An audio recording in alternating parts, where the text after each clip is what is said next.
trader, selamat datang di Binex Forex Insight, tempat di mana kita membahas peluang terbaik di pasar forex setiap minggunya.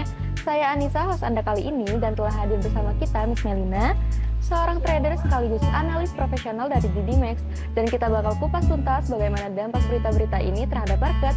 So langsung aja kita masuk ke sesi Q&A.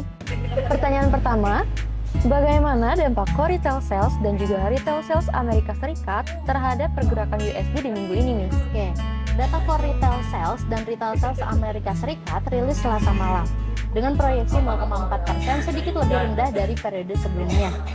Ini jadi indikator penting kekuatan konsumsi masyarakat Amerika Serikat. Jika data melemah, pasar bisa menilai ekonomi Amerika Serikat mulai kehilangan momentum. Apalagi konsumsi adalah motor utama pertumbuhan ekonomi Amerika Serikat. USD berpotensi melemah, yield obligasi bisa turun, dan aset safe haven seperti emas berpeluang menguat dalam jangka pendek. Sebaliknya, jika rilis lebih tinggi dari ekspektasi, USD bisa rebound cepat. Trader perlu bersiap dengan dua skenario dan fokus pada reaksi harga. Bukan angka semata, dengan pemahaman ini trader bisa menghindari entry emosional dan lebih disiplin membaca momentum pasca rilis datanya. Pertanyaan kedua, seberapa penting sih Miss data non-farm employment change dan juga unemployment rate di minggu ini? Oke, Rabu malam Amerika Serikat merilis non-farm employment change dengan 70K dan unemployment rate di 4,4%. Angka yang relatif moderat dan stabil. Banyak trader pemula masih menganggap data tenaga kerja pasti bullish USD. Padahal konteksnya lebih kompleks.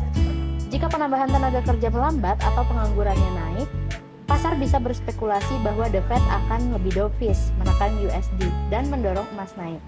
Dengan pemahaman konteks tren tenaga kerja, trader bisa lebih selektif lagi entry dan terjebak false move. Ini membantu menjaga konsistensi hasil trading, terutama pada volatilitas yang meningkat. Oke, next. Bagaimana nih Miss average hourly earning memengaruhi ekspektasi inflasi dan juga arah market? Oke, average hourly earnings diperkirakan 0,3% month per month, sama dengan periode sebelumnya. Ini indikator tekanan inflasi dari sisi upah. Jika upah terus naik, inflasi bisa bertahan tinggi meski data lain melambat, membuat arah kebijakan moneter jadi abu-abu. Data upah yang kuat bisa menahan pelemahan USD dan membatasi kenaikan emas. Meskipun data tenaga kerja lainnya terlihat lemah, market cenderung sideways dengan volatilitas yang tajam. Trader yang memahami hubungan upah dan inflasi akan lebih sabar menunggu konfirmasi yang price action-nya, bukan memaksakan posisi saat market belum jelas arahnya. Oke, pertanyaan keempat. Bagaimana nih Miss potensi dampak GDP Inggris atau GBP terhadap pergerakan GBP USD? Oke, Kamis sore Inggris merilis GDP month per month sebesar 0,1%, lebih rendah dari sebelumnya 0,3%. Ini sinyal pertumbuhan ekonomi yang melambat. Perlambatan ekonomi bisa memperkuat spekulasi pemangkasan suku bunga oleh BOE. GBP beresiko tertekan, terutama jika USD sedang kuat.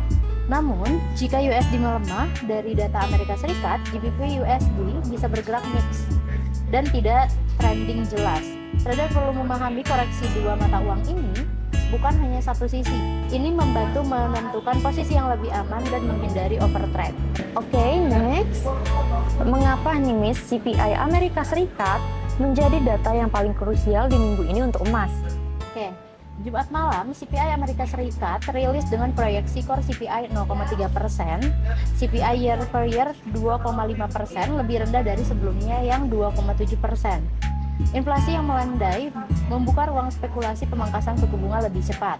Jika CPI rilis lebih rendah dari ekspektasi, emas berpotensi breakout bullish karena USD melemah dan real yield turun. Sebaiknya CPI tinggi bisa memicu koreksi tajam emas. Trader yang paham struktur inflasi bisa menyiapkan strategi breakout atau pullback dengan risk management yang ketat, bukan sekedar ikut-ikutan market. Oke, pertanyaan keenam. Bagaimana data unemployment claims mempengaruhi sentimen jangka pendek untuk USD? Oke, klaim pengangguran Amerika Serikat diproyeksikan 222K, sedikit lebih rendah dari sebelumnya yaitu 231K. Perubahan kecil sering diremehkan sama trader, padahal pasar sangat sensitif terhadap tren tenaga kerja. Klaim yang lebih rendah mendukung USD dalam jangka pendek, tapi efeknya bisa terbatas kecuali terjadi deviasi besar dari ekspektasi. Dengan memahami karakter data ini, trader bisa menghindari overaction dan juga fokus pada setup teknikal yang lebih valid. Oke, pertanyaan ketujuh. Bagaimana pengaruh CPI Swiss atau CHF terhadap USD CHF dan juga sentimen risk of news? Oke, CPI Swiss diperkirakan 0,0% month per month, menunjukkan inflasi yang sangat rendah dan stabil. Inflasi rendah membatasi ruang pengetatan kebijakan SNB. CHF cenderung bergerak sebagai safe haven. Tapi tanpa dorongan inflasi, penguatannya lebih bergantung pada sentimen global.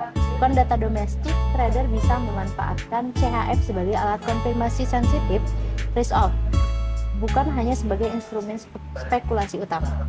Oke, pertanyaan terakhir. Strategi trading apa nih Miss yang paling relevan untuk menghadapi padatnya data high impact di minggu ini? Oke, minggu ini dipenuhi data high impact USD, GBP, dan CHF dengan potensi volatilitas yang tinggi. Tanpa rencana jelas, trader mudah terjebak overtrade, emosi saat market bergerak cepat. Kesalahan entry dan manajemen resiko bisa memperbesar drawdown.